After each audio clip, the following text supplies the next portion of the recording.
Hola, hola, buenas tardes, compañeros. ¿Cómo andamos? ¿Qué hay? ¿Todo bien? Buenas tardes, buenas tardes. Hola, buenas tardes a todos. Buenas tardes, Mitzi, si nos oyes. Ya, gracias, Capistán. Ya me había asustado. Dale y vale. Gracias. ¿Me pueden decir, por favor, si pueden ver en mi pantalla con la presentación? Porque no los puedo ver a ustedes aquí. Sí, profesora, sí se ve en su pantalla con la Ok, presentación. muchas gracias. Bueno, entonces vamos a empezar. Antes de iniciar con esto, quisiera saber si alguien tiene alguna duda o comentario con respecto de la clase pasada.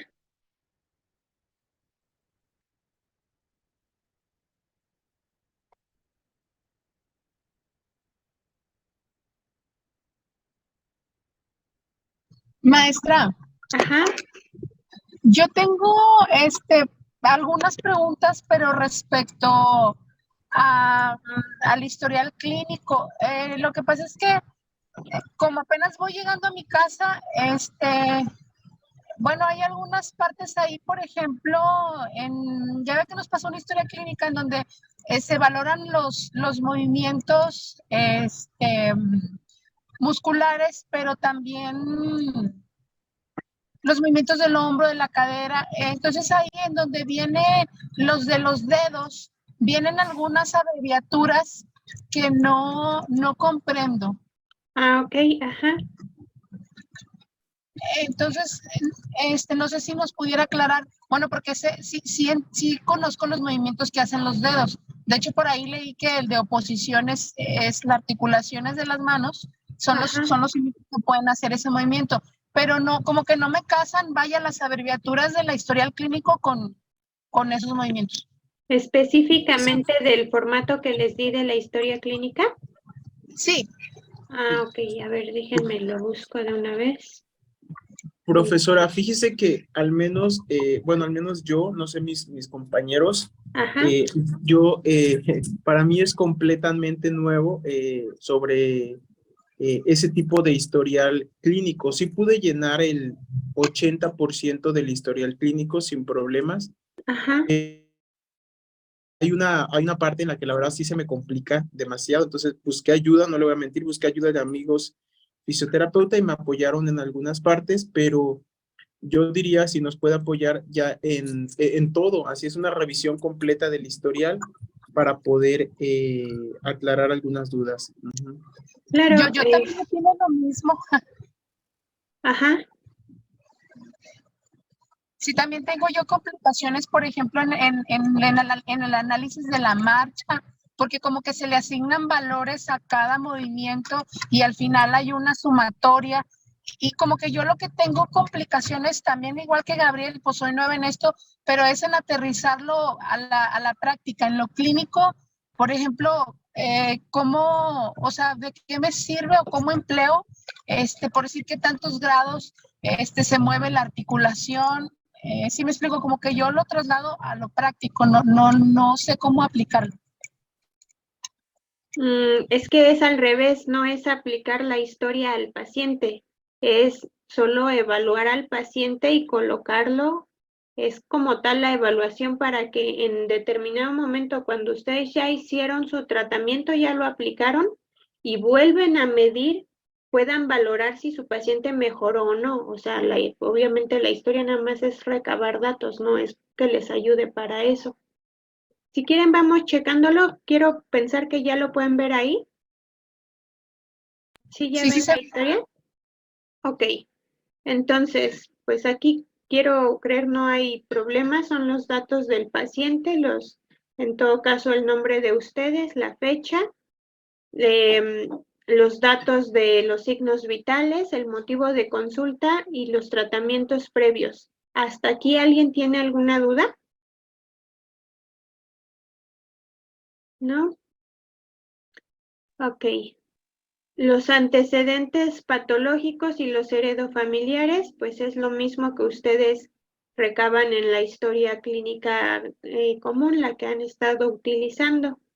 Les había comentado la semana pasada que es de importancia porque, por ejemplo, si mi paciente tiene cáncer o tiene antecedentes o alguna cardiopatía, cuando pasamos a la parte de la electroterapia o en todo caso del calor, pues ya está contraindicado por esta situación. Pero de ahí en fuera es todo normal como la historia que han utilizado. Los hábitos de salud y el estado de ingravidez en el caso de las mujeres, exactamente lo mismo. Y hasta aquí es donde ya empieza a cambiar el diagnóstico médico de rehabilitación y si hay alguna cicatriz. En el caso, por ejemplo, puede ser que mi paciente ya traiga un diagnóstico de algún médico, de algún traumatólogo, de algún neurólogo. Entonces, aquí hay que checar, por ejemplo, los reflejos, que eso hoy lo vamos a ver, la sensibilidad, si mi paciente puede o no comunicarse verbalmente, si está orientado de manera adecuada o si hay algún dato importante que a lo mejor no venga aquí, pero que consideremos de relevancia. En el caso de la cicatriz, vamos a suponer que mi paciente tuvo una cirugía de rodilla. Si la cicatriz tiene adherencia, es decir, no se puede mover, está completamente la piel adherida al músculo, en este caso la fascia, o tiene una cicatriz queloide, ¿qué quiere decir? Bueno, está hipertrófica, puede ser que esté abierta, todavía a lo mejor no haya cicatrizado, hay que especificar en qué sitio se encuentra la cicatriz. No sé, ¿hasta aquí alguien tiene duda? Sí, maestra, ¿cómo se valora la sensibilidad? Por ejemplo, hablando de un paciente que tiene neuropatía diabética que ya ha perdido esa parte, ¿cómo se valora? Eso lo vamos a ver hoy, porque hoy justo vamos a hablar del sistema nervioso. Eso lo vamos a ver en la clase. Ajá. Ok, con respecto de los traslados, solamente hay que colocar tal cual cómo viene mi paciente, en cuál de estas se ubica. Si se dan cuenta, viene repetido, vienen 2 veces aquí, pero les decía que es para que puedan hacer una valoración inicial y una posterior. Aquí dice valoración final, pero a lo mejor no es precisamente final. Si tienen un paciente neurológico, sobre todo, el tratamiento se prolonga mucho más tiempo. Entonces, a lo mejor ustedes quieren hacer una valoración en un mes. Entonces, en un mes, a lo mejor al inicio su paciente venía con alguna ayuda, con muletas, se me ocurre, o con una andadera, y a lo mejor en la segunda valoración su paciente ya solo usa bastón y a lo mejor otro apoyo, o a lo mejor ya ninguno. Entonces, esto es para ver qué tanto progresó su paciente. En el caso de la marcha y la deambulación, yo creo que si quieren la próxima clase, o a ver, ahorita si nos da tiempo, lo vemos rápido, que no creo, los tipos de marcha. Técnicamente en esta historia pues viene como muy gráfico. Estos son las fases de la marcha. Así tal cual viene, es eso, ¿no? Por ejemplo, aquí dice contacto inicial, ¿no? Que corresponde al contacto del talón. Si alguno de ustedes ha puesto atención, por ejemplo, en un paciente que se lesionó la rodilla o el tobillo, regularmente caminan con la pierna totalmente rígida, no hacen flexión y extensión. Entonces, al no haber flexión, en automático el contacto de talón se pierde, porque mi paciente no va a hacer así como tenemos aquí la dorsiflexión en el tobillo. En lugar de eso, su pie va a caer así como tabla, así como lo vemos en el apoyo medio. quiere decir que se está saltando esta primera fase. Entonces, eso yo lo debo valorar. Técnicamente lo que tienen que hacer solamente es marcar aquí qué es lo que sí hace y qué es lo que no hace. Si a lo mejor mi paciente tampoco hace flexión de rodilla, entonces en automático el despegue de talón se va a perder porque no va a flexionar como lo tenemos aquí. En todo caso se va a quedar con el apoyo medio, en este caso en la pierna lesionada, con la otra puede ser que haga la fase como corresponde y nuevamente así como se encuentra vuelva a pasar aquí. Si se dan cuenta, esto se repite. Aquí iniciamos con el apoyo de talón y aquí otra vez ya está el apoyo de talón. Entonces, nada más son estos, vamos a decir, 3 movimientos.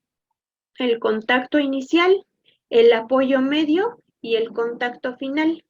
Si mi paciente tiene dolor, tiene problemas de flexibilidad o tiene problemas de movilidad, que es lo que ya evaluamos aquí, perdón, obviamente si es en los miembros inferiores, invariablemente aquí alguna de estas no va a estar. ¿Hasta ahí vamos bien?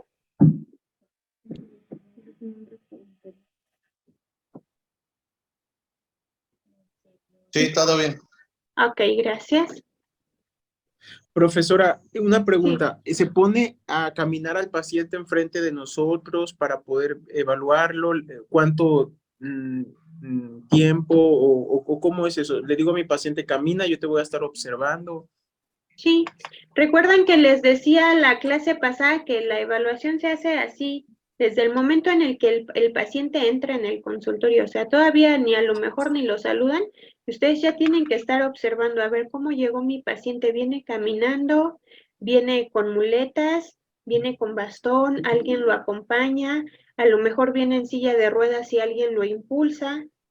Entonces, eso lo tenemos que valorar porque, por ejemplo, si viene en la silla de ruedas y alguien lo viene impulsando, a ver, entonces es que viene así porque no tiene fuerza en miembros superiores y no puede impulsarse solo, o a lo mejor es un paciente pediátrico, a lo mejor incluso la silla de ruedas no es de su tamaño adecuado y entonces no está bien, o mi paciente tiene problemas también en miembros superiores. Todo eso nosotros lo debemos de observar desde el inicio. Obviamente, si mi paciente viene por un problema en el carpo, pues no nos vamos a poner a evaluar la marcha, ¿no? Entonces, ¿aquí qué sería? Pues no aplica. De todas maneras, yo puedo colocar, mi paciente viene caminando de manera independiente, ¿no? Se me ocurre, puede ser. Ok. Profesora, y todo lo anterior a eso, antes de llegar a eso, sobre los movimientos que inician a partir de la página, bueno, a partir de la página 2, donde dice evaluación izquierda, derecha, evaluación 2, izquierda, derecha, M superior, miembros inferiores, tronco, cuello. ¿Se requiere algún tipo de aparato para medir en terapia física o algo? Porque, y todo lo demás. Como le menciono, eso para mí es completamente nuevo. Quizás para mis colegas no, pero para mí sí. Cuando estamos hablando de, en este caso, la movilidad, lo que se ocupa es el goniómetro. Eso lo hablamos la clase pasada. De hecho, allí les ponía una imagen de, del goniómetro y les decía, técnicamente, pues es como una regla, como un transportador y nos va a dar los 360 grados.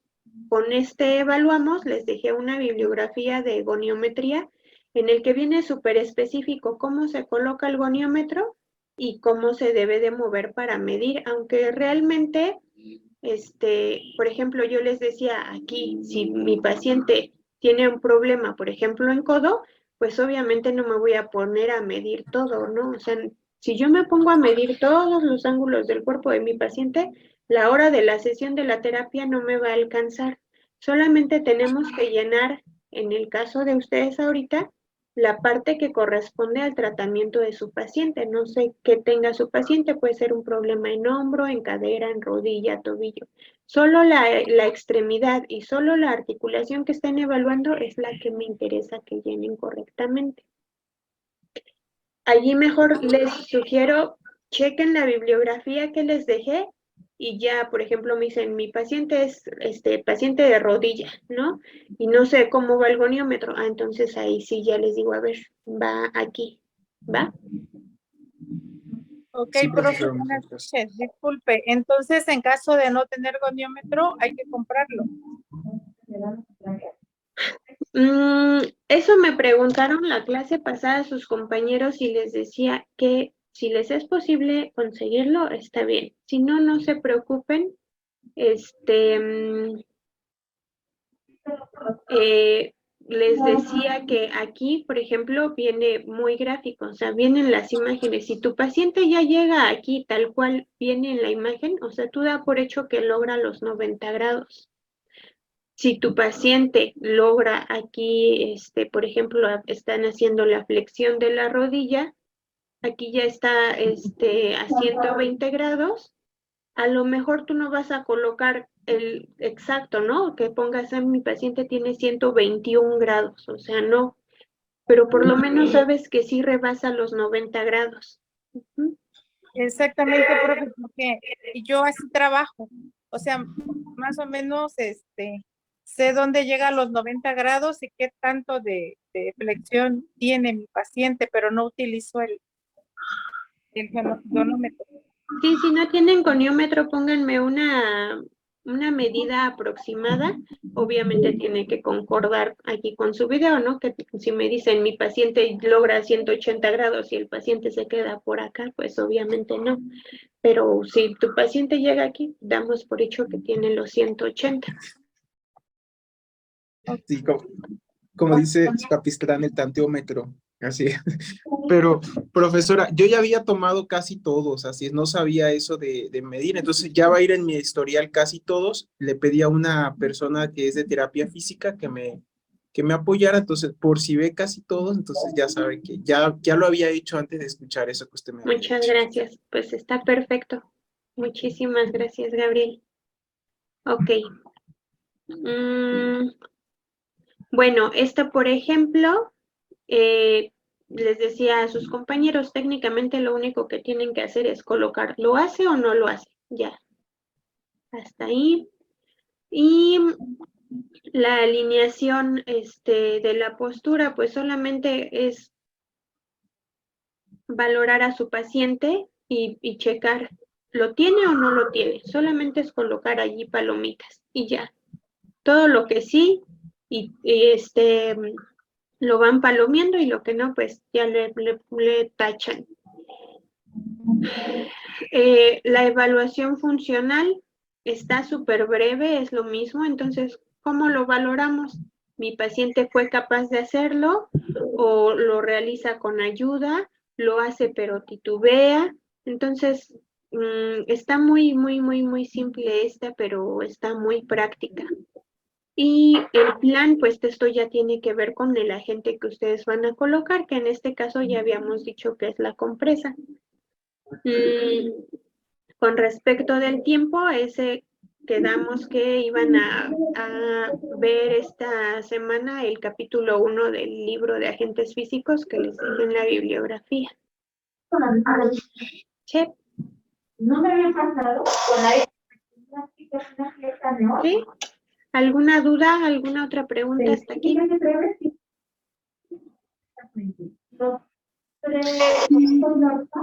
Yo nada más tengo la duda que le comentaba ahorita sobre qué significan las abreviaturas, ahí donde dice en los movimientos de los miembros superiores,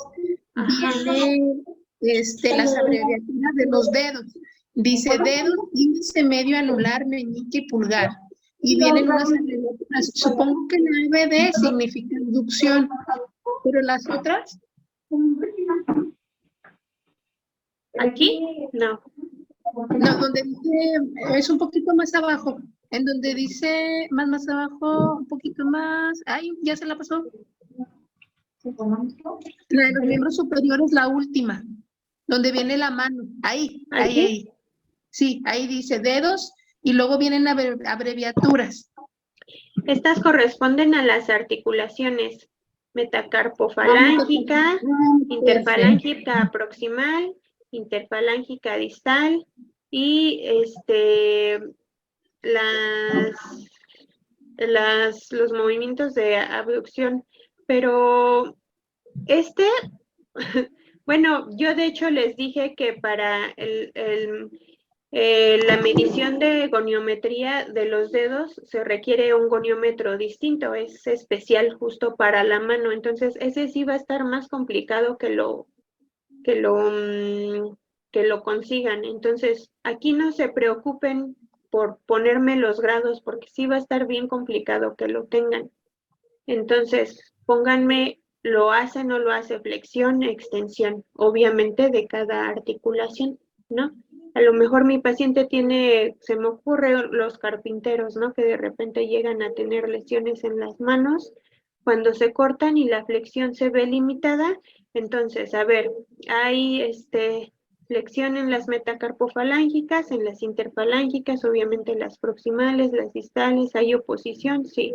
En este caso, el que hace la oposición es el pulgar. Si no hay pulgar, entonces no hay oposición. El pulgar se opone a todos los dedos, pero si no tenemos pulgar, la oposición se pierde. ¿Sí? Ok, perfecto. Muchas gracias, maestra. ¿De qué? Bueno.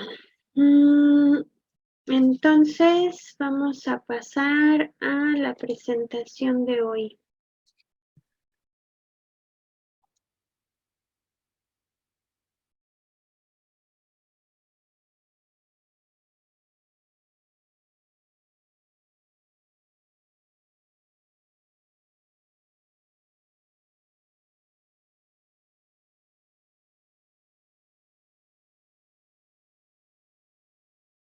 Ahí ya la ven, ¿verdad? Sí, profe. Sí, maestra. Gracias. Bueno, el día de hoy vamos a ver algunas patologías. Nos vamos a enfocar sobre todo en lesiones del hombro, que son el hombro, la rodilla, son el pan de cada día de los terapeutas. Yo me imagino que ustedes que ya atienden pacientes ya habrán enfrentado alguna de estas. Regularmente, ya habíamos dicho, nuestro paciente llega a la consulta por dolor, ¿no?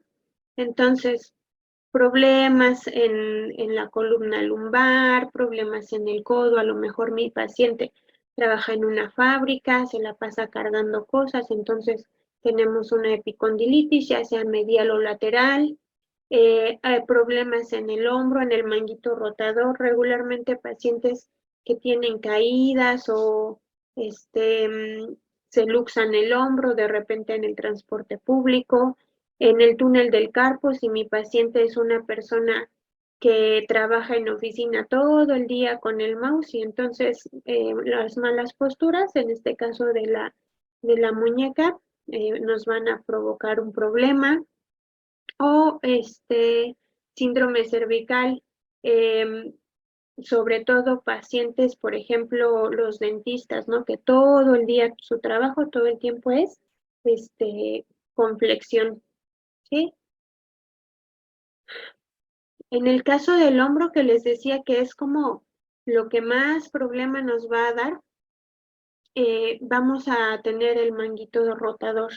Recordemos que va a estar compuesto principalmente por 4 músculos, que son el supraespinoso, infraespinoso redondo menor y subescapular. Entonces, el de arriba, el de abajo, el que está por debajo y por debajo de la escápula, ¿sí? ¿Por qué es importante esto? Puede ser que mi paciente tenga lesión en alguno de estos. Vamos a tener un signo que se llama signo del dedo, así tal cual.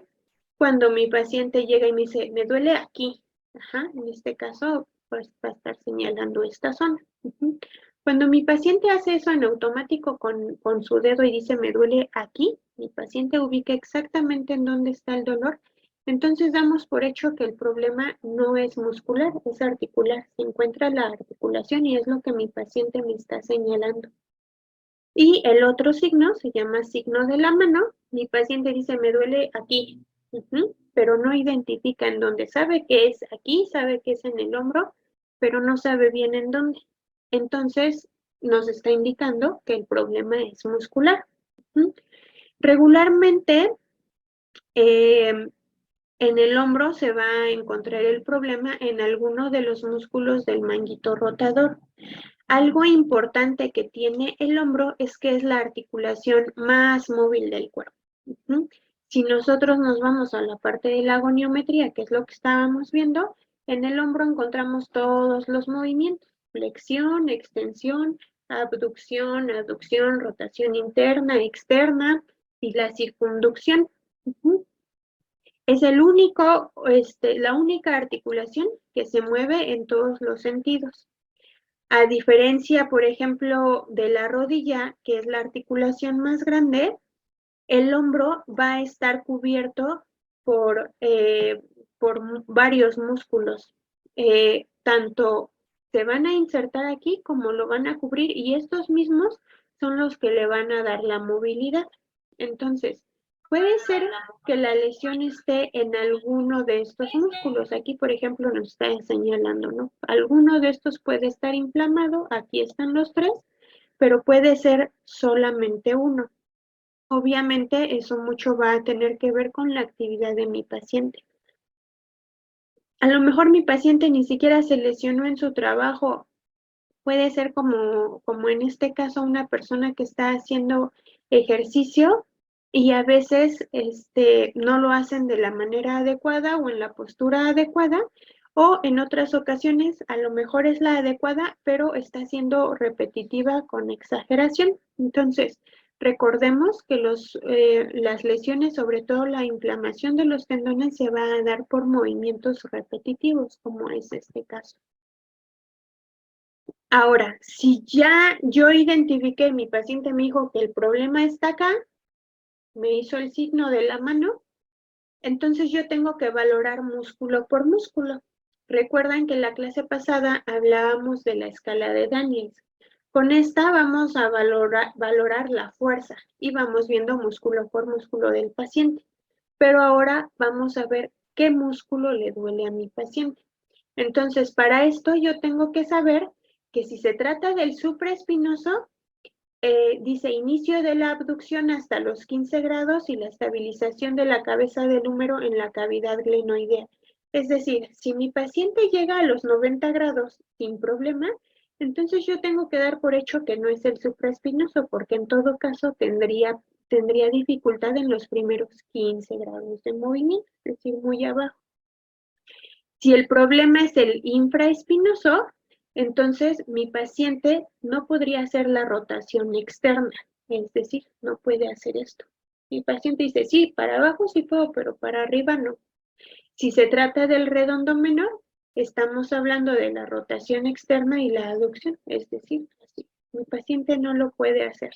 O si se trata del subescapular, entonces mi paciente no puede hacer la rotación externa y tampoco hay estabilización en la cabeza del húmero en la cavidad glenoidea. Regularmente son pacientes que dicen, es que ¿sabes qué? Me duele y aparte cada que yo lo muevo, yo escucho, me truena, está crepitando la articulación. ¿Por qué? Pues porque no hay estabilidad. Alguno de estos, o incluso cuando son lesiones mayores, los 4 están lesionados. ¿Hasta aquí alguna duda? Tengo una pregunta, profe. Ajá.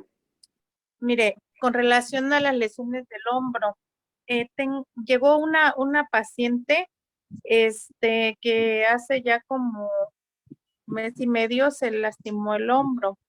Dice que se cayó y se le salió la cabeza del húmero. Ajá. Pero no fue con ningún con el traumatólogo ni nada, se fue con el huesero de la colonia, ¿no? Y no se lo podía meter, lo forcejeó, luego yo creo que hasta el pie le metió y logró meterle la cabeza. Ajá. Pero vino ya después de mes y medio acá conmigo, pero sabe que lo raro es que a ella no le duele nada. No le duele el brazo al moverlo, pero Ajá. solo puede levantar hasta el nivel del codo. ¿Sí? Solo levanta o sea, la mano hasta el nivel del codo. No tiene fuerzas para levantar totalmente el brazo hacia arriba, ni moverlo. Para moverlo tiene que agarrar con la otra mano para levantarlo, pero no le duele nada. ¿Qué Ujú. pudo haber pasado ahí? Pues hay que hacer una valoración igual músculo por músculo. Está súper raro porque algunas ocasiones cuando eso ocurre, lo que pasa es que literal se rompe el Se músculo rompe esa. y entonces eso obviamente le incapacita totalmente para hacer el movimiento, pero pues eso le causaría muchísimo dolor. Entonces, Eso es lo que ajá, y ya no cuadra. pongo, pues, o sea, vino después de mes y medio, pues es para que todavía le doliera, ¿no? Pero Ujú. dice que no le duele nada, no tiene dolor alguno. Y entonces sí le dije que moviera el brazo, pues, de diferente forma, y no puede. Lo único que puede hacer es como levantar tantito el brazo a nivel del codo. Pero de ahí en fuera no tiene fuerzas. Se le soltó totalmente el brazo.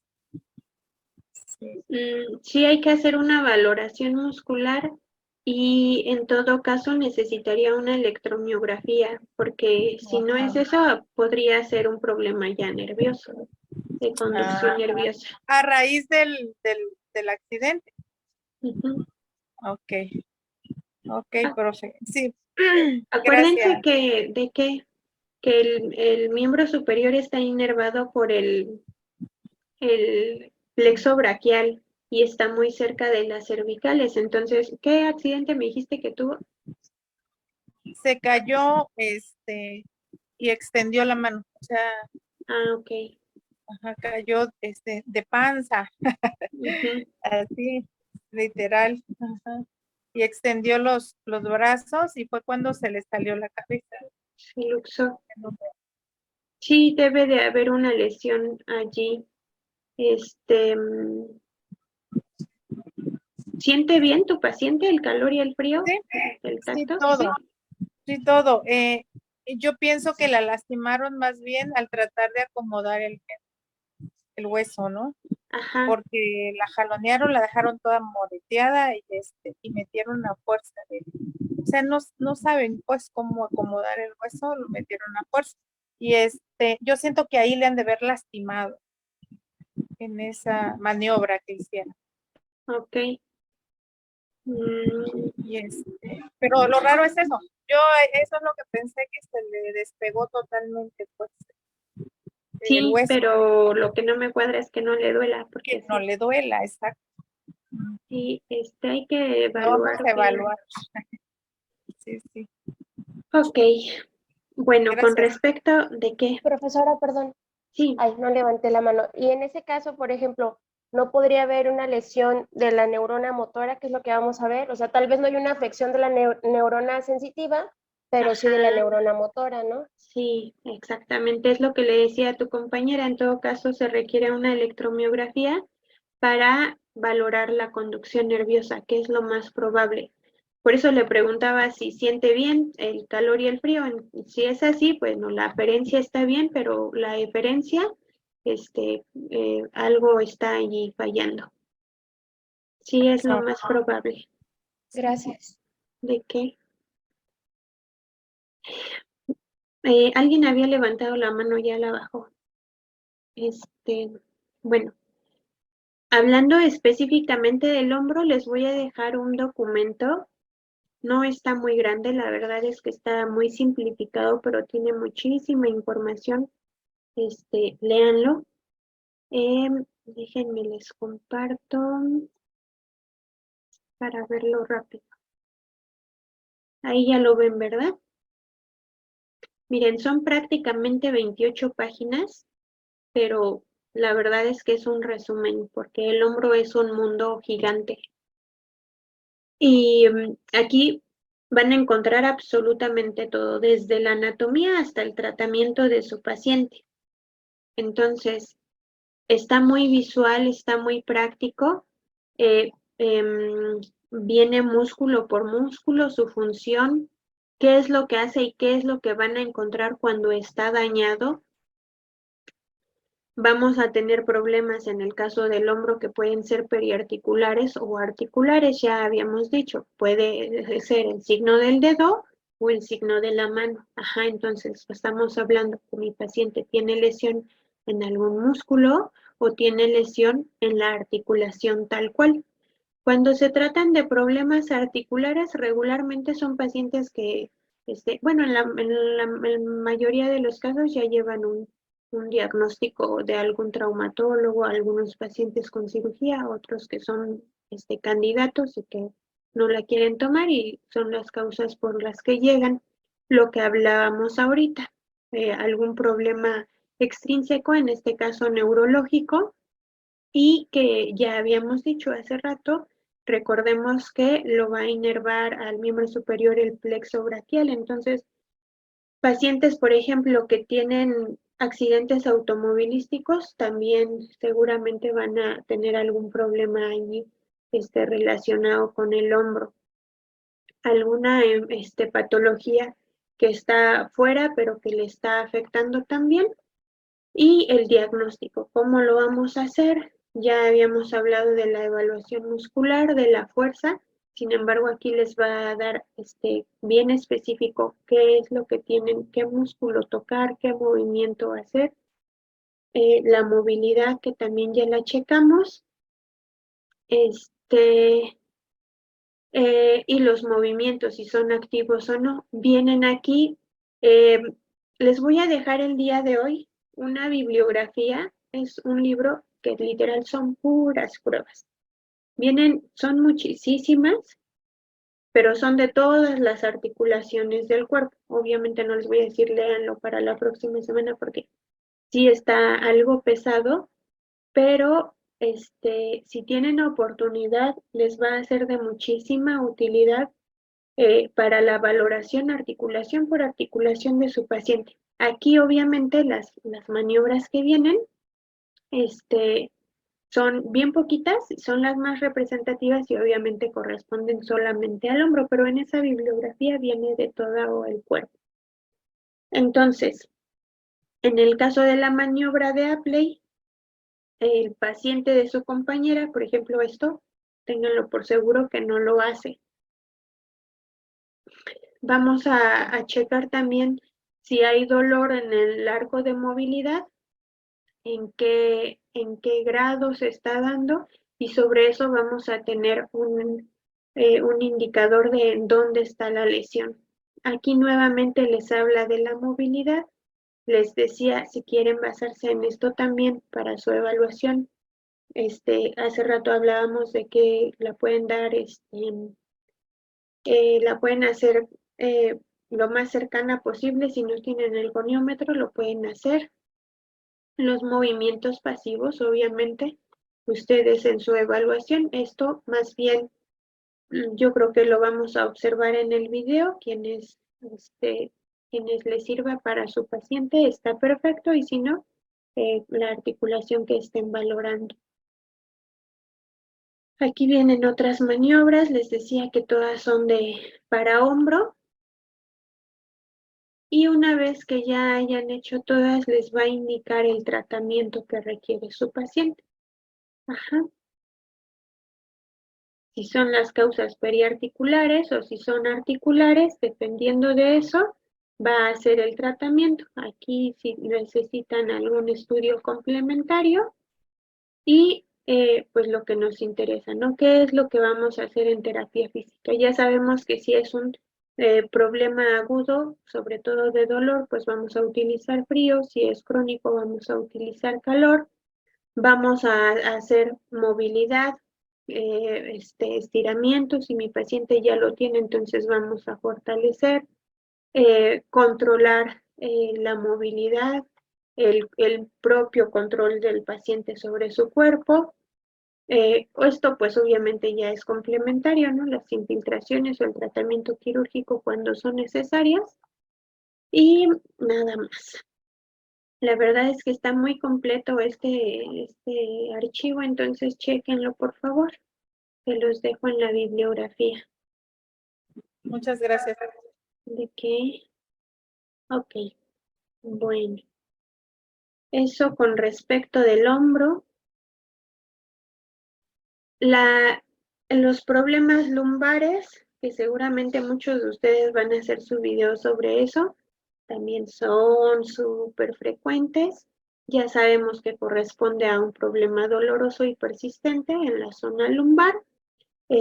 Vamos a denominarle lumbalgia crónica cuando lleve más de 3 meses y se van a dar muchísimo en el área laboral, ¿no? Pacientes que regularmente están sentados y si no están sentados son pacientes que cargan cosas pesadas. Entonces, acuérdense, no se les olvide colocar la ocupación de su paciente en la historia, de ahí nos vamos a ir hacia adelante. La ergonomía es súper importante. A veces mi paciente dice, yo no hago nada malo, trato de hacer ejercicio, no cargo cosas pesadas, no trabajo horas tan prolongadas, pero resulta que mi paciente cuando está trabajando está en una silla muy rígida o está trabajando en el colchón que está súper blando o trabaja en un banquito, no tiene respaldo. Entonces todo eso, por mínimo que parezca, mucho nos va a indicar qué es lo que le está pasando a mi paciente. A veces de repente una persona, un chofer, ¿no? Los choferes siempre tienen problemas lumbares porque pues todo el tiempo en el asiento que regularmente si ustedes lo han visto se va como que sumiendo y entonces el respaldo del asiento del paciente está terrible, ¿no? Ok.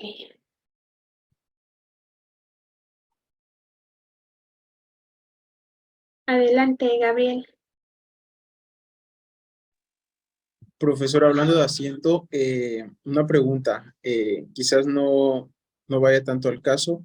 Las camas también, ¿qué recomendación tienen que ser? O sea, ¿cuál es la que usted recomienda que no se hundan, que esté en cierta postura? ¿Qué postura dormir?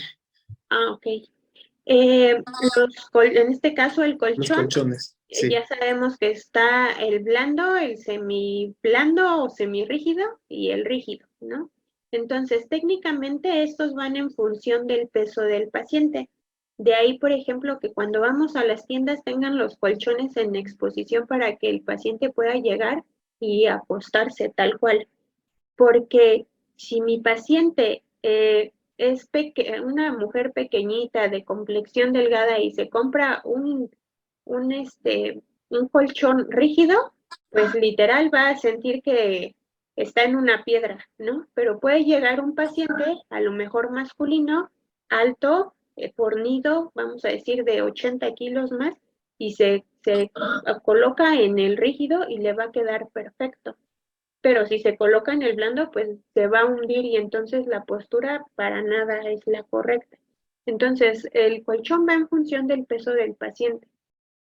Postura para dormir, recordemos que debe de estar el peso bien nivelado, ¿no? Entonces, por ejemplo, nuestra cabeza debe de tener un respaldo, que en este caso es la almohada, y no debe de ir, la altura de la almohada no debe ser mayor a la distancia de nuestro hombro a nuestra cabeza. Entonces, si mi paciente duerme de lado, evidentemente necesita una almohada de esa altura. Si va a dormir de lado, es preferente que utilice una almohada en medio de las extremidades inferiores o en su defecto la puede dejar la extremidad que está en contacto con el colchón en extensión, la almohada frente a esta y la extremidad que no está en contacto con el colchón descansaría sobre la almohada. Si está en decúbito supino, boca arriba mi paciente, entonces la otra almohada debe ir debajo de las rodillas y pues nada más. Gracias, profesora. ¿De qué? Adelante, Pamela. Profe, por ejemplo, hablando de la postura, yo he escuchado, mismo me ha pasado, que cuando está uno soltero puede dormir bien a gusto boca abajo. Pero ya nada más te casas, tienes hijos y te duele la zona lumbar si duermes boca abajo. Entonces, ¿ahí qué está pasando? En decúbito prono, y sobre todo con la almohada, no es lo ideal, porque recordemos que las curvaturas normales del cuerpo, en este caso la lordosis lumbar, en decúbito prono se va a pronunciar más.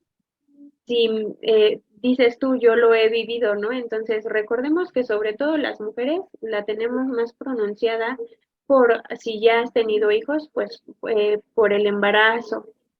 Muchas ocasiones se pronuncia por el calzado. Nosotras utilizamos tacones y entonces eso hace que la lordosis vaya aumentando. Entonces, en decúbito prono se va a pronunciar más y seguramente va a ir, ya hay debilidad en los músculos del abdomen, ya no hay una correcta estabilidad y entonces ahí ya estamos teniendo un problema, además de muscular, el riesgo de correr una lesión nerviosa, ¿no? Sobre todo cuando es el problema lumbar, casi siempre también se ve afectado el nervio ciático. Entonces eso hay que tenerlo en cuenta. Lo ideal no es el decúbito prono. Si no es la postura que le estaba platicando ahorita a Gabriel. Esa es la idea. Sí, ya sea si vas a estar en decúbito supino, colócate una almohadita debajo de las rodillas, eso va a ayudar a estabilizar tu columna. Técnicamente, si tu columna está más pronunciada y tú te acuestas boca arriba y colocas tus manos debajo de tu zona lumbar y entran, eso quiere decir que está aumentada esa curvatura. Si tú flexionas las rodillas, vas a notar inmediatamente que hay presión de tu cuerpo sobre tu mano, es decir, de la zona lumbar sobre tu mano. Entonces, eso quiere decir que ya se estabilizó. De ahí que tengas que colocar la almohada debajo de las rodillas. Y por ejemplo, yo tengo un paciente que tiene dolor en la zona central, en la zona lumbar, y como dice usted, casi siempre eso se genera por malas posturas y lo que nos está explicando, pero él tiene antecedentes de problema del nervio ciático.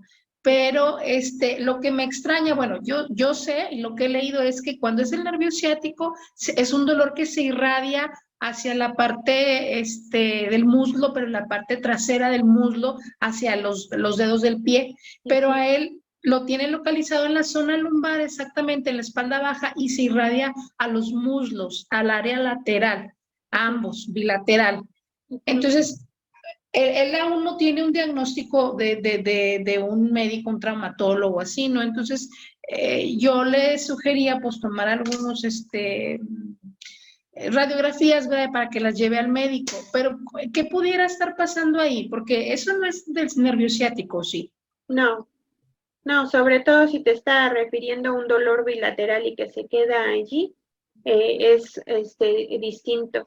Checa los músculos, pudiera tener allí, ¿qué edad tiene tu paciente? Tiene 53, creo. 53, 50, no me acuerdo, pero es más de 50. Ajá, checa la movilidad y checa la tensión muscular. Muy probablemente es más como por ese lado. Si fuera nervioso, regularmente es unilateral y pues ya se estaría irradiando más. Ok, gracias, maestra. ¿De qué? Ok, bueno, otra patología importante, pues el síndrome del túnel del carpo. Ya habíamos dicho, pacientes que sobre todo se la pasan en la computadora todo el día escribiendo y cuando la postura no es la adecuada. Aquí, por ejemplo, si vemos, pues no es solamente la muñeca, ¿verdad? También el respaldo de la silla, la computadora debemos de saber que debería estar a la altura de los ojos, ¿no? O sea, no es que estar agachados ni estar tratando de alcanzar a ver, ¿no? Debería de estar frente a nosotros. Si mi paciente a lo mejor es un albañil o es o un pintor, ¿verdad? Entonces todo el tiempo va a tener estos músculos inflamados o por lo menos cansados, y cuando ya lleguemos a esta situación, entonces sabemos que el problema ya se encuentra en el nervio. En este caso, bueno, en el caso del túnel del carpo, estamos hablando específicamente del nervio mediano. Cuando son algunas otras lesiones, pues ya sabemos que podemos tener lesión en el nervio radial o en el cubital.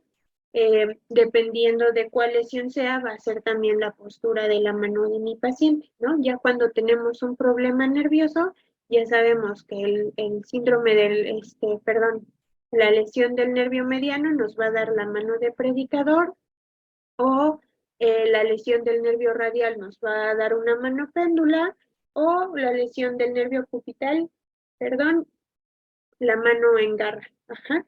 ¿Y eso por qué? Bueno, porque el mediano va a inervar estos, el radial los extensores, entonces obviamente no se puede hacer la extensión, y en el caso del cubital que inerva los flexores, pues no se puede hacer la flexión completa, se queda aquí.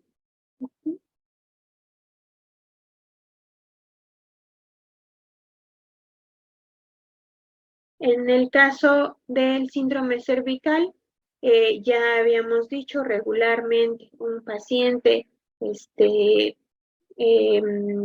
dentista, ¿no? Todo el tiempo agachado. En el caso de un accidente automovilístico, cuando se da el latigazo, o también tenemos lo que decían sus compañeros, las posturas para dormir. Si la altura de la almohada no es la adecuada, nos va a dar problema. Regularmente, no sé si a ustedes les ha pasado, luego llega el paciente y dice, ya fui con el quiropráctico y sí me sentí mejor, pero me sigue doliendo, o no me sentí mejor, dependiendo, ¿no? Entonces, aquí lo mismo, hay que valorar. Puede ser, por ejemplo, ¿qué es lo que hace el quiropráctico? Ajustar, ¿no? A lo mejor una vértebra que se había subluxado y ya la dejó en su lugar, pero el músculo continúa con la lesión y obviamente va a continuar con el dolor.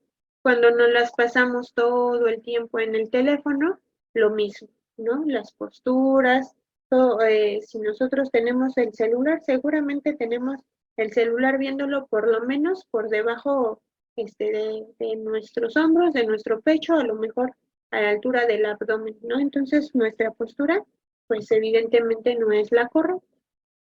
Ya sabemos que es un cuadro doloroso, va a afectar la musculatura cervical posterior, se puede dar por sobrecarga de trabajo, movimientos repetitivos, posturas forzadas, y también puede darse en pacientes que mantienen posturas estáticas por largos periodos de tiempo.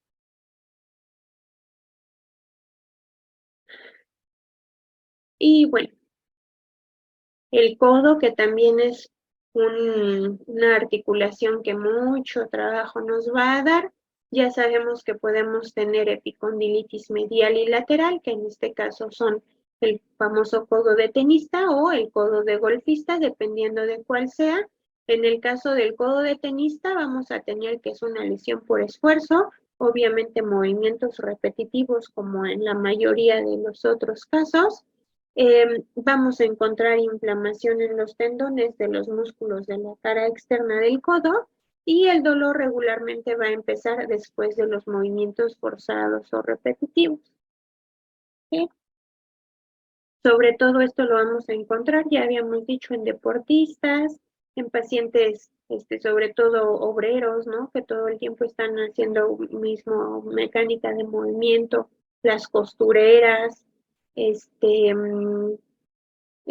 a lo mejor un paciente que todo el tiempo está en la computadora, pero la postura es la inadecuada, también puede ser. ¿Hasta aquí alguna duda? ¿Cómo podemos distinguir Ajá. qué grado de gravedad tiene el paciente? O sea, dependiendo, digamos, si si tiene ardor, si tiene dolor, o sea, cómo podemos hacer un diagnóstico más certero, porque muchas veces se dice, por ejemplo, si te duele el hombro, no, pues tienes un problema en el hombro. Pero, por ejemplo, ¿cómo saber si viene del cuello, si a lo mejor es algo más grave? Y también poder decirle al paciente que tiene que ir hacia un especialista, ¿no? A alguien que le haga otro diagnóstico. ¿Cómo nos podemos hacer un diagnóstico diferencial, digamos? Si estás hablando de la epicondilitis, de inicio tu paciente va a tener el dolor específico en el codo, va a tener inflamación. Y para descartar si es un problema tendinoso o articular, para eso están las pruebas, que es la bibliografía que les comenté hace rato. Allí ya hay que hacer prueba de articulación por articulación y ya la prueba te va a decir o está lesionado el bíceps, o está lesionado el tríceps, o están lesionados los flexores de la mano o los extensores, o está lesionada la articulación tal cual. Eso ya tendrías que checar la evaluación específica de la articulación. Déjenme, les muestro la bibliografía. A ver si la tengo aquí.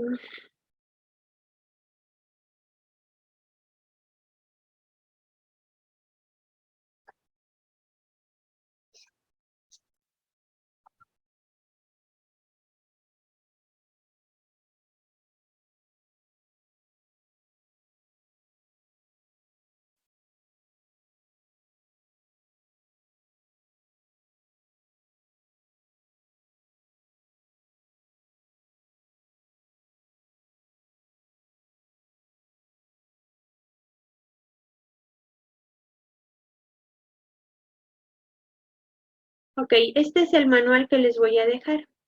Este corresponde a las pruebas, tal cual, son puras pruebas y son de diagnóstico. Ajá.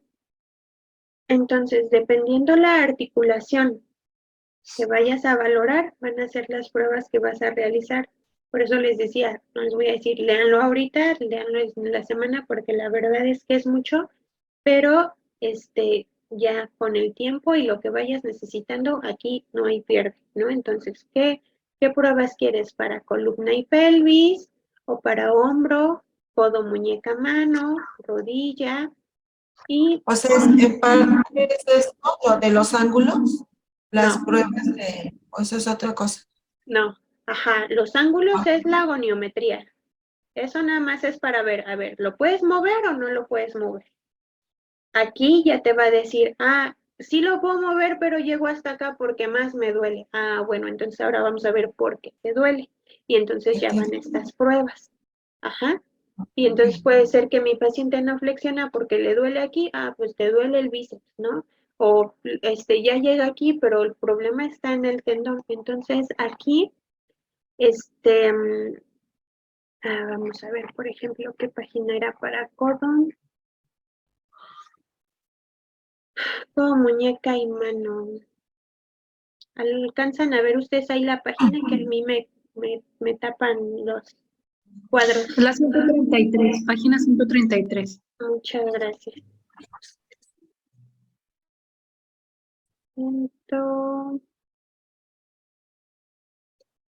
Pero digamos, maestra, que cuando hay, digamos, ardor, es porque el nervio está dañado, que por ejemplo, dolor puede ser una contractura, y si ya hay ardor, puede ser que ya está en el nervio.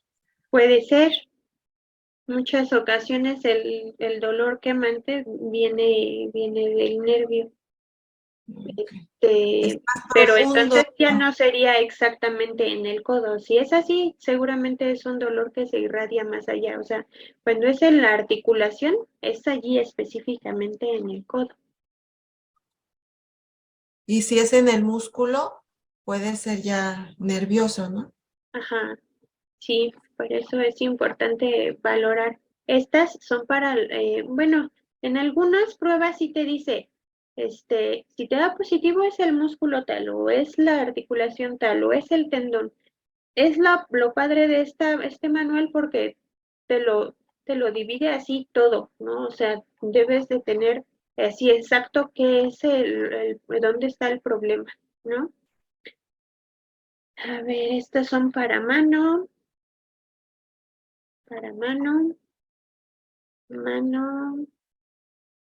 codo, ¿no? Entonces, aquí, mira, te dice, por ejemplo, compresión del supinador corto. ¿Cuál es el objetivo de esta prueba? Evidenciar una neuropatía del nervio mediano. Ajá, entonces, a lo mejor, lo que tú decías, a lo mejor mi paciente ya tiene un problema nervioso. Ah, bueno, ¿qué voy a hacer? Le pido a mi paciente que se coloque en sedestación. Vamos a hacer una flexión de alrededor de 20 grados con el brazo en pronosupinación media, es decir, yo voy a dirigir el movimiento de mi paciente. Me coloco frente al paciente, les explica aquí dónde tiene que estar el terapeuta, qué movimiento vamos a hacer y qué es lo que podemos encontrar.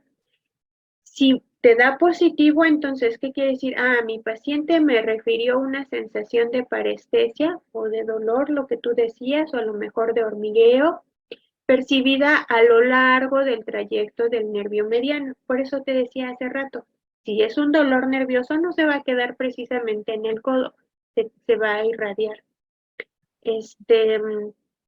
La aparición de dolor se debe a la compresión de la contracción del pronado redondo y se produce sobre el nervio mediano. Otra maniobra que puede provocarlo puede ser en la oposición a la pronación y a la flexión palmar de la muñeca. Entonces, aquí no hay pierde. Todas las pruebas te dicen exactamente qué es lo que están evaluando, cómo colocas al paciente, cómo te colocas tú y qué es lo que haces. Si tu paciente dice, pues me duele tal o a lo mejor crepitó y el hallazgo positivo, es decir, la prueba te dio positivo, entonces es eso.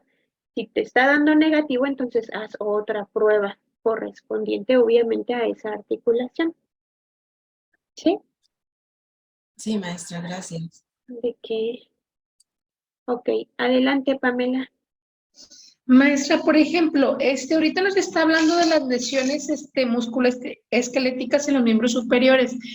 Por ejemplo, un paciente que es bruxista, que aparte de las lesiones que pudiera presentar en la articulación temporomandibular, ¿qué otras pudiera tener? ¿En las cervicales o en dónde más? Sí, si tiene bruxismo, principalmente vas a tener, sobre todo, muchísima tensión en los temporales. Allí va a estar lo principal, el macetero, las cervicales sí se van a ver afectadas, pero lo principal se encuentra aquí. No sé si ustedes eso lo tratan con la acupuntura. En el caso de nosotros lo hacemos con terapia manual, pero esa bibliografía no la tengo. Tendría que buscárselas porque eso ya es otra cosa. Sí, estaría muy padre si la pudiera por ahí tener. Es que yo soy dentista y me interesa mucho esa parte, por ejemplo, dice el compañero Humberto que sí se trata con acupuntura, pero también por medios físicos, o sea, no sé, masajes o medios físicos o qué otra cosa habrá. Puedes hacer masaje. El medio físico sí te va a servir, pero no mucho. Puedes utilizar calor, como si trataras una parálisis facial con calor, en este caso sería bilateral. Fuera de la terapia manual, lo que se utiliza en la terapia física es la punción seca, pero pues es lo que ustedes hacen prácticamente con la acupuntura. Allí vamos directamente al macetero y al temporal y lo único que hacemos es relajar. En el momento que tú relajas estos dos, disminuye la tensión. Pero te busco la bibliografía. Muchas gracias. ¿De qué? Ok.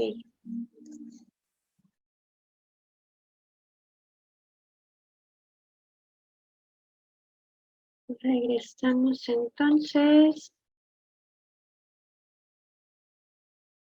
Bueno, hasta ahí los síndromes dolorosos. Y pasamos con la enfermedad de la neurona motora, que es lo que me preguntaban al inicio. Pues ya sabemos, ¿no? Que nuestro sistema nervioso técnicamente es el que controla todo nuestro cuerpo. Si encontramos una lesión aquí, sobre todo a nivel central, pues obviamente vamos a encontrar evidencia muscular. Ajá. Puede ser en el tono muscular, puede ser en la fuerza, puede ser en la sensibilidad. Recordemos que vamos a tener una aferencia y una eferencia. Entonces, todas las aferencias corresponden a lo que percibimos, ¿no? Todo lo externo que va a nuestro sistema nervioso central y todas las eferencias, lo contrario, ¿no? Lo que va de la parte central hacia afuera. Entonces, todos los movimientos van a ser la eferencia y todo lo que tenga que ver con la sensibilidad, las aferencias. Esto nos va a dar una actividad motriz. Recordemos que vamos a tenerlo dividido en corteza, mesencéfalo, bulbo raquídeo, médula espinal. Dependiendo de en qué nivel se encuentre esta lesión, va a ser la postura de nuestro paciente. Para ay, perdónenme, les dejo muchos libros, pero es que es la única manera de darles la información, porque de verdad es muchísimo. Bueno, en el caso de rehabilitación lo que hacemos es una evaluación nivel por nivel. Entonces, cada nivel nos va a dar una postura distinta y dependiendo de esa postura va a ser el tratamiento que nosotros vamos a proponer. Aquí obviamente ya estamos hablando de una patología neurológica. Lo que vimos anteriormente eran lesiones ortopédicas. Ajá. Entonces, por ejemplo, la bibliografía que vimos de las articulaciones, pues aquí ya no entra. ¿Por qué? Aquí estamos hablando del sistema nervioso. Entonces, para esto nos vamos a enfocar justamente en la actividad refleja, ¿sí? Recordemos que vamos a tener movimientos, actividad motriz controlada y actividad motriz refleja. Cuando tenemos reflejos, por ejemplo, en nuestros pacientes pediátricos, un reflejo es, por ejemplo, la succión, ¿no? Pero ya sabemos que a determinada edad ya se debe de controlar, ¿no? Otro reflejo puede ser la marcha automática en los recién nacidos, pero ya sabemos que al año y medio mi paciente ya debe aprender a caminar y entonces la marcha ya no es automática, se convierte en un movimiento controlado, ¿sí? Las lesiones de la neurona motora superior se van a originar en la corteza cerebral o el tronco encefálico y van a dañar a las neuronas por encima de los núcleos motores y de los nervios craneales. En el caso de las de la motora neurona inferior, van a afectar a las fibras nerviosas que viajan desde el asta anterior hasta la médula espinal, es decir, unas afectan a las eferencias y las otras a las aferencias. Para esto, vamos a ver rápido un video para más fácil. Me dicen si se escucha, por favor. Hola a todos, ¿qué tal? Vamos a ver ahora. ¿Se escucha? Sí, profesora, sí se escucha. Gracias. Neurona motora superior e inferior. Entonces, para que el sistema nervioso actúe sobre el músculo tiene que pasar por dos componentes. La primero es la neurona motora superior. Sí, es una neurona que su soma, su cuerpo, se encuentra en la corteza cerebral y su axón, es decir, el cable, va a bajar, bajar, bajar hasta llegar a la médula espinal. En la médula espinal se va a encontrar con su amiga, con su subordinada, la neurona motora inferior. Esta va a ser la que sale de la médula, se convierte en nervio y llega al músculo a activarle. ¿Sí me entienden? La neurona motora superior es el jefe, es la que da la orden. La motora inferior viene a ser la que ejerce la acción sobre el músculo, pero necesitamos de estos tres componentes, superior, inferior y el músculo, para que funcione. ¿Qué pasaría si quitamos a la inferior? no habría inervación del músculo. Entonces, el músculo estaría débil y como no tiene inervación, estaría flácido, no tendría reflejos, estaría muerto. En cambio, la neurona motora superior, ustedes me dirían, claro, si se daña esta también sería lo mismo, por lo que es una cadena, pero en realidad no. ¿Por qué? Porque la neurona motora superior, además de ser el jefe, o sea, el que le ordena, también le modula, ¿sí? Controla que esta no se salga de control. Entonces, si quitamos esto, se pierde la modulación de la neurona inferior y este músculo, además de estar débil, ocurriría lo contrario, estaría duro como una piedra, o sea, sería espástico, los reflejos estarían aumentadísimos, es decir, ocurriría todo lo contrario, ¿sí? ¿Por qué? Porque si pierde la modulación, hace lo que se le da la gana, la neurona motora inferior. Ahora, anatómicamente tenemos que recordar que de la parte anterior del cerebro, o sea, del lóbulo frontal, parten las fibras motoras que van a descender y si llegan, o sea, la neurona motora superior, si llega a los núcleos del mesencéfalo, puente y bulbo de los pares craneales, eso sería el tracto córtico nuclear. En cambio, si llegan a la médula, al asta anterior, eso sería el tracto córtico espinal o vía piramidal. Es la vía descendente más importante y por eso, porfa, búsquenla en mi canal, hay un video específico de vía córtico espinal cuya anatomía se escribe muy detalladamente ahí. Bien, luego cuando llega al asta anterior, salen las fibras por las raíces anteriores, se juntan con las posteriores que son sensitivas y forman el nervio raquídeo. Este nervio raquídeo va a salir del sistema nervioso central y va a llegar a inervarle directamente al músculo. Ahora, ¿a mí para qué me importa saber si es neurona motora superior o inferior?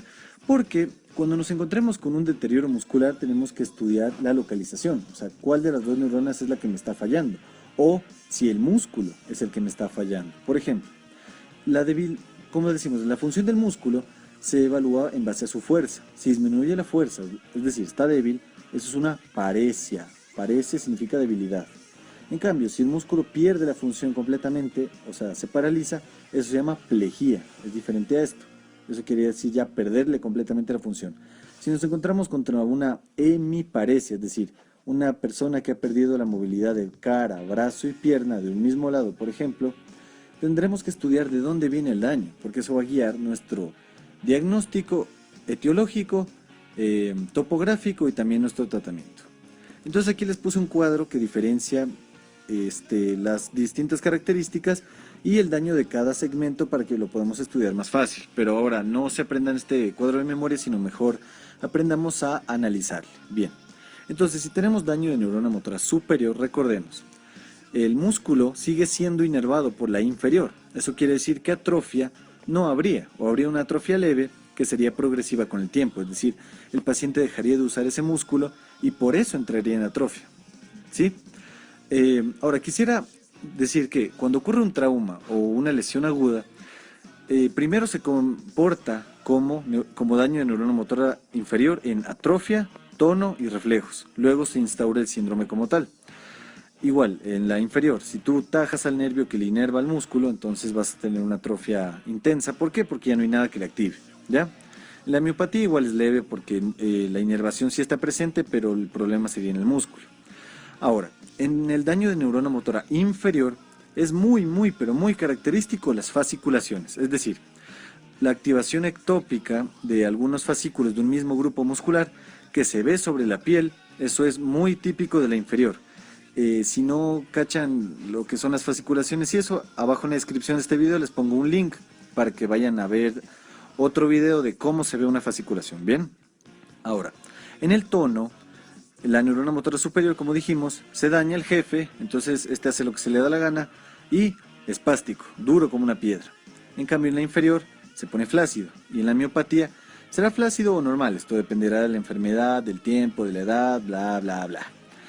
Bien, en la distribución de la debilidad esto es importante porque la neurona motora superior, como está en cerebro, mesencéfalo, todas las vías superiores, va a tener una distribución piramidal o regional, es decir, va a ser una clásica hemiparesia, por ejemplo.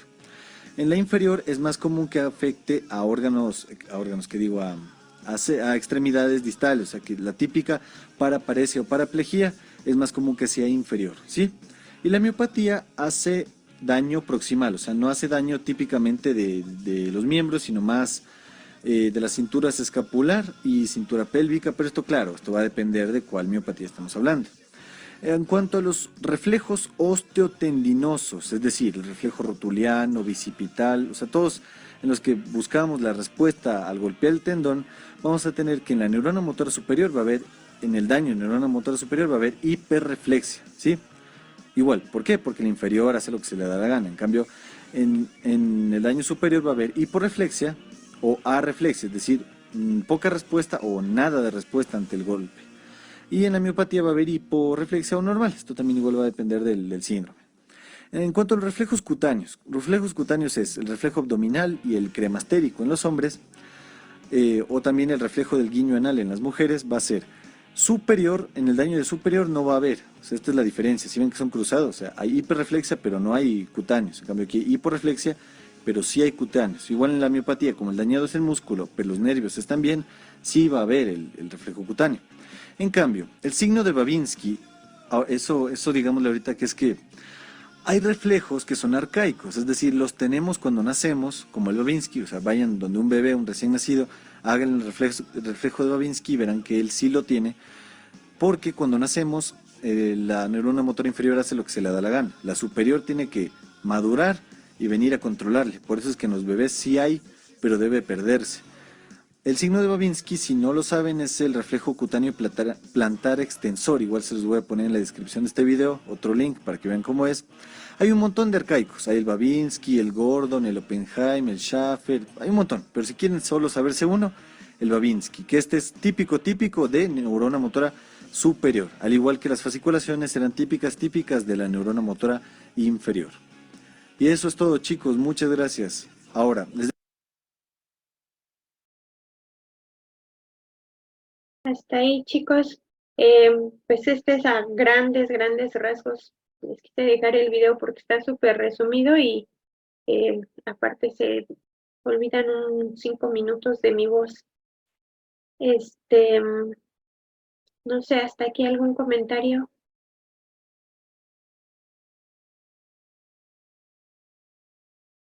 Profesora, yo tengo una pregunta.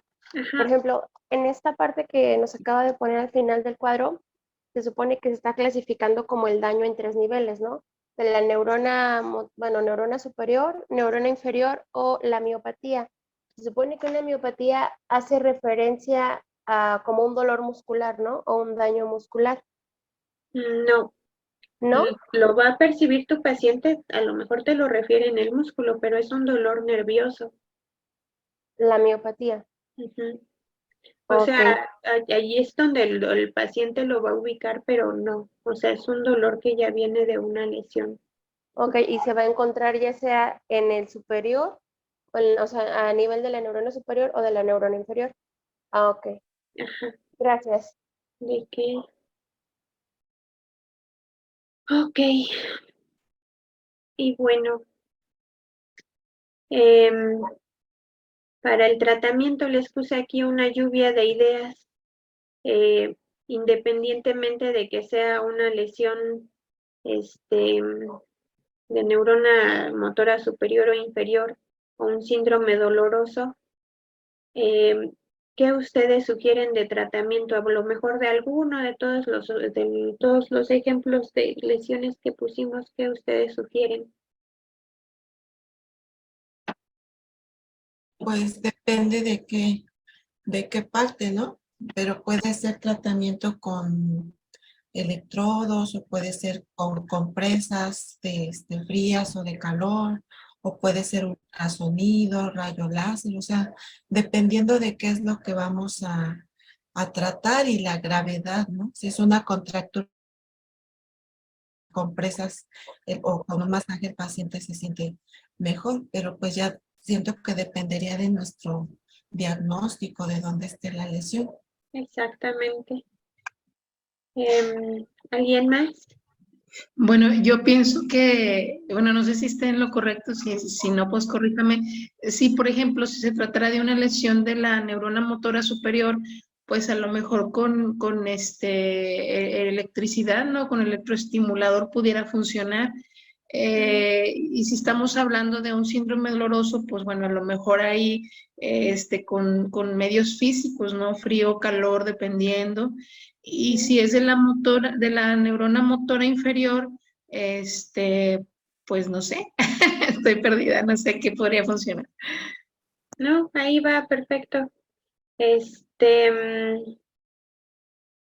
Me regreso porque ya me salí. No, todo lo que comentaron está bien. De hecho, les decía que revisaran el capítulo 1 del libro de agentes físicos, el que les dejé la primera clase, porque no sé si lo revisaron, al final del capítulo vienen unas tablas, y en esas tablas siempre les digo que es como un acordeón, ¿no? Viene qué agentes sí usar o qué no usar, por ejemplo, en dolor referido, en inflamación, en dolor agudo, en dolor crónico, en dolor nervioso, así tal cual se los digo, así tal cual viene en esta tablita. Entonces, ese está súper práctico porque ustedes checan qué sí usar. Ah, pues utiliza ultrasonido. Se van a la parte de ultrasonido y ahí les dice ultrasonido, tanto tiempo, a tal frecuencia, ya.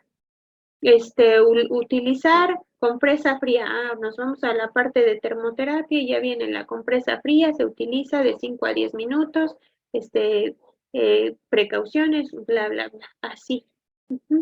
Entonces, eso, chéquenlo. Les decía que no quisiera dejarles muchos libros, pero ustedes díganme si es mucho, le bajamos. Si No, sí está bien, a mí me parece perfecto. Gracias, Pamela. La verdad es que sí, yo quisiera resumirlo más, pero es muchísima información y la verdad es que el tiempo que tenemos es muy poquito, pero de todas maneras aquí estamos. Y bueno, nos quedan 20 minutitos. Les iba a preguntar sobre la película, ¿sí la vieron? Sí, maestra. A ver, platíquenme qué opinan, qué les surgió, qué le pondrían de tratamiento a Helen. No, pues la verdad lo que hizo esta mujer que tenía toda la experiencia del mundo porque pues vivió en los internados y también tuvo dificultades parecidas, pues yo creo que lo mejor fue haberla quitado de la tentación de hacer lo mismo, cambiarle el ambiente y cambiar las acciones correctivas y estarle enseñando como estuvo el lenguaje, ¿verdad? De los ciegos, ¿verdad? Entonces, pues a mí me pareció una película muy asertiva. Pues yo pienso que es de la vida real y pues creo que la mujer se recibió, al final decía que se recibió con honores, ¿verdad?, de la universidad. Entonces, y pues siguió haciendo su labor para ayudar a más gente que tenía problemas como ella.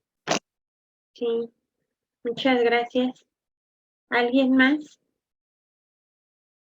¿Dónde la encontraste, Chuma, la película? Yo la busqué y no la llegué. Mi esposa la encontró en el YouTube y luego me la pasó a la tele, entonces pues la vi muy a gusto. Otra cosa que pues tenemos que entender es que nosotros queriendo ayudar perjudicamos, como en el caso de la familia que la dejaban hacer lo que quisiera, ¿verdad? Entonces, tiene que haber sus límites, tiene que haber sus reglas, tiene que haber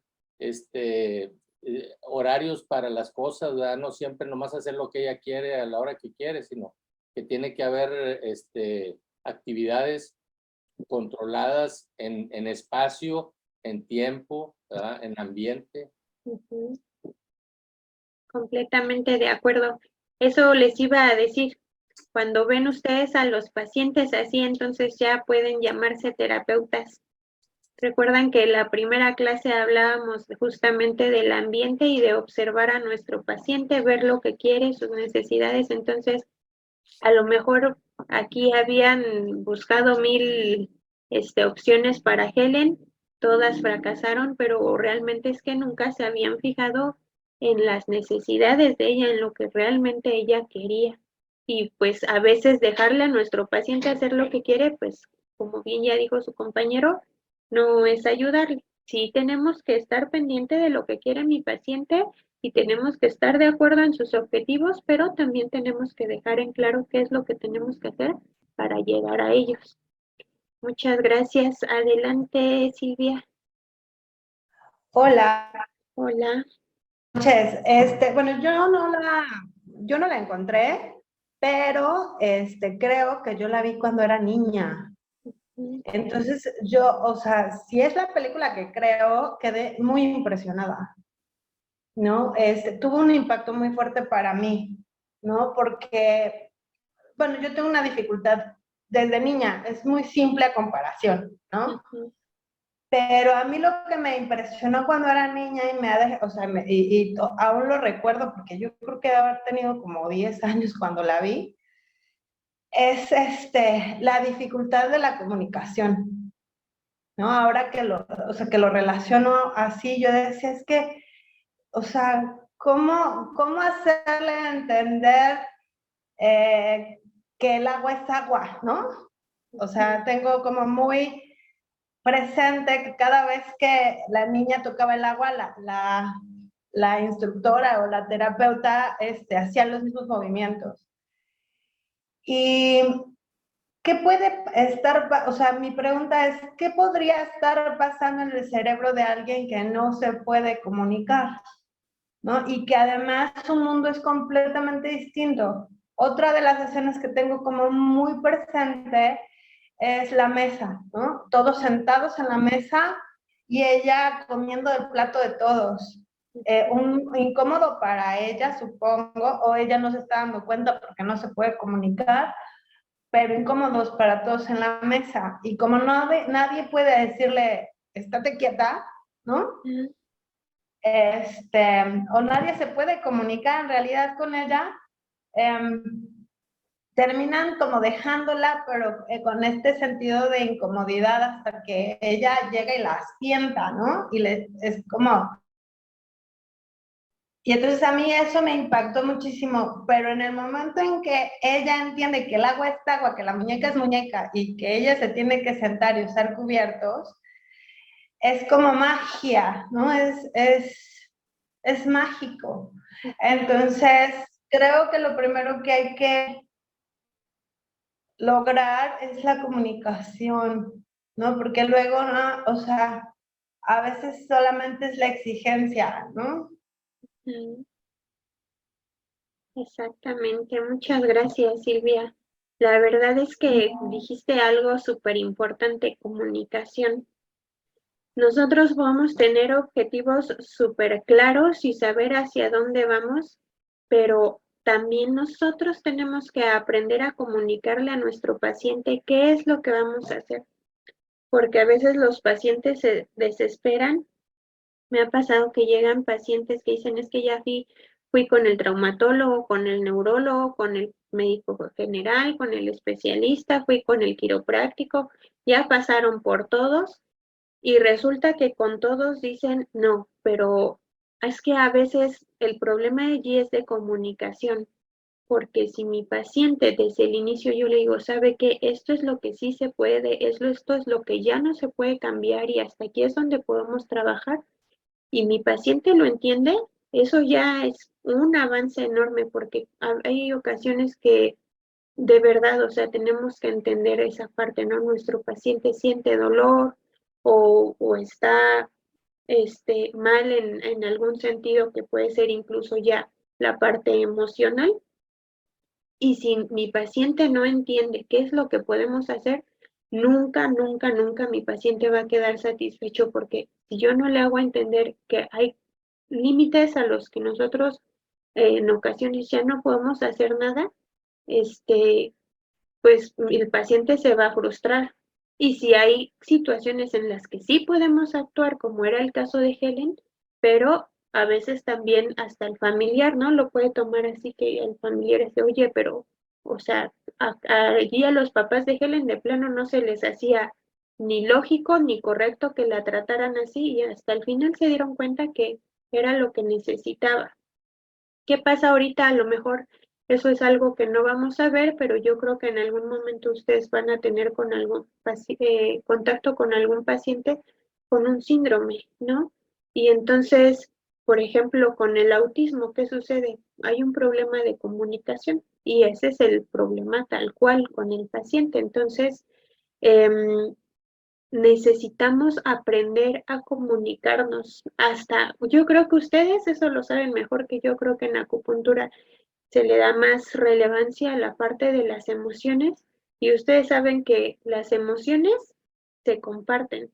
Y un niño, sobre todo en esta situación, lo que perciben de inicio es una emoción. Entonces, si yo llego con mi paciente así temblando y súper nervioso y qué voy a hacer, o llego enojado o tenso, mi paciente lo percibe y entonces hasta ahí ya bloqueamos nuestra terapia. ¿Vas a comentar algo más, Silvia? No, me dejó muy impactada, o sea, eso es lo que puedo yo decir. Tuvo mucho impacto para mí. Ok, muchísimas gracias. Pues si los que no tuvieron oportunidad de verla, lo que decía su compañero, por eso ya no se las dejé porque en YouTube está, entonces la pueden encontrar.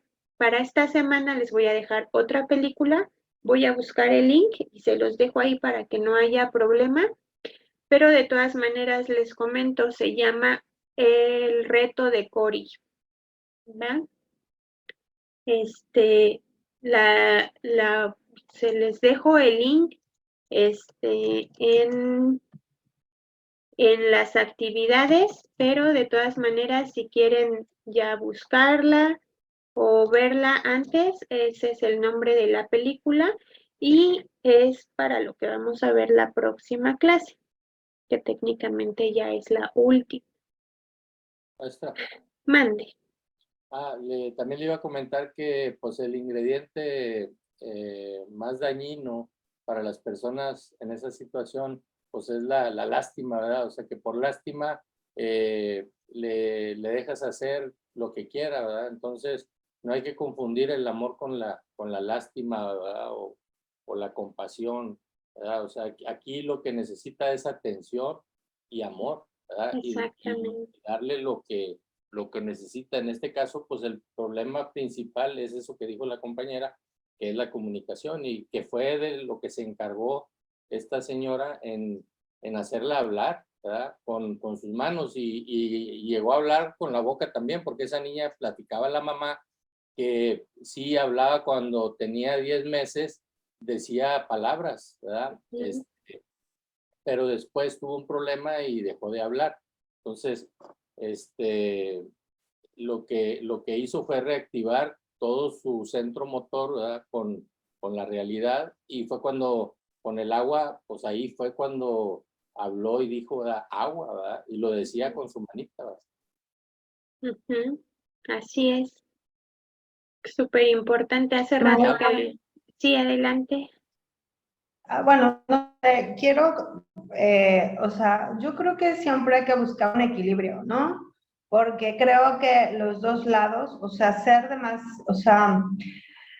decía el compañero, tenerles lástima. Yo creo que hay dos puntos alejados, ¿no? Y uno es el tenerles lástima y permitirles todo, y el otro es exactamente el otro extremo que me parece también igual de dañino, ¿no?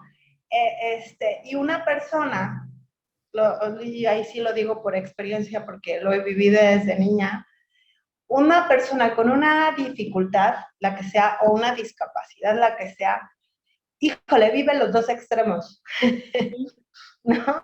Entonces es horrible, porque además los mensajes son diferentes, entonces no terminas de ser feliz cuando cuando estás en un extremo o en el otro, en el extremo de la exigencia o en el extremo de, ay, no hagas nada, ¿no?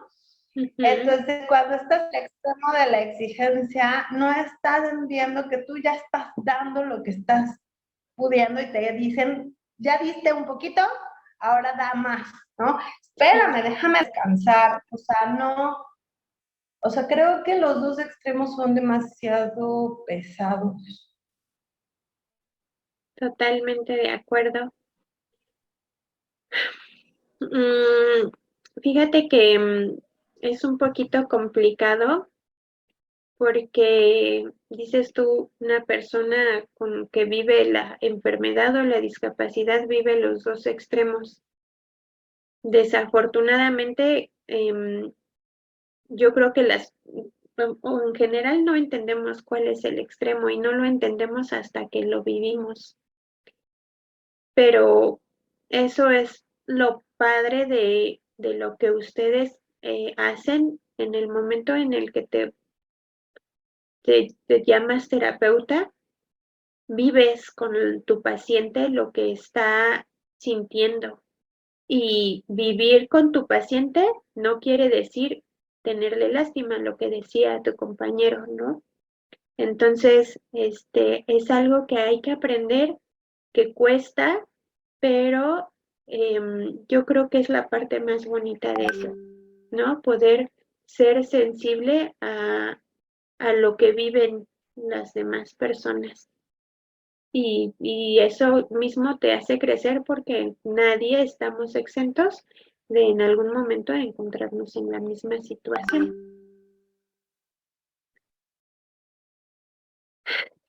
Muchas gracias.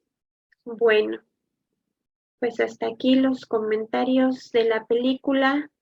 Les dejo el link de la que vamos a ver la próxima clase. Y antes de despedirnos quisiera saber, bueno, no, mejor dicho, no saber, comentarles, recordarles, creo que allí ya lo habían puesto en el chat. La próxima semana es el límite para la entrega de su video y de su proyecto, que en este caso es la compresa. Quisiera dejarles hasta el día sábado, pero yo creo que la voy a dejar para el límite el viernes, para que el sábado ya hayamos concluido, porque si no, nos vamos a atorar con las calificaciones y para el día domingo técnicamente ustedes ya deben de tener su calificación. Si me envían sus trabajos a tiempo, voy a hacer lo posible por revisarlos todos y si es así, ya les voy dando su calificación. Les voy a hacer una asignación. En las actividades voy a colocar una solamente con la información, que en este caso es la grabación de la clase de hoy, la bibliografía y el link de la película para que la puedan ver. Y en otra actividad les voy a poner la asignación para que me suban su video y su proyecto, por favor. Y pues hasta ahí terminaríamos. La próxima clase vamos a enfocarnos en tratamiento neurológico, que hoy técnicamente vimos a grandes rasgos tratamiento y diagnóstico de problemas ortopédicos. Para la próxima vamos a hablar de dos técnicas que son específicas para problemas neurológicos, sobre lo que vimos de la neurona motora ya sea superior e inferior y que de hecho es prácticamente lo que van a ver en la película, ¿va? Entonces no sé si hasta aquí haya alguna última duda, comentario. Adelante, Pamela.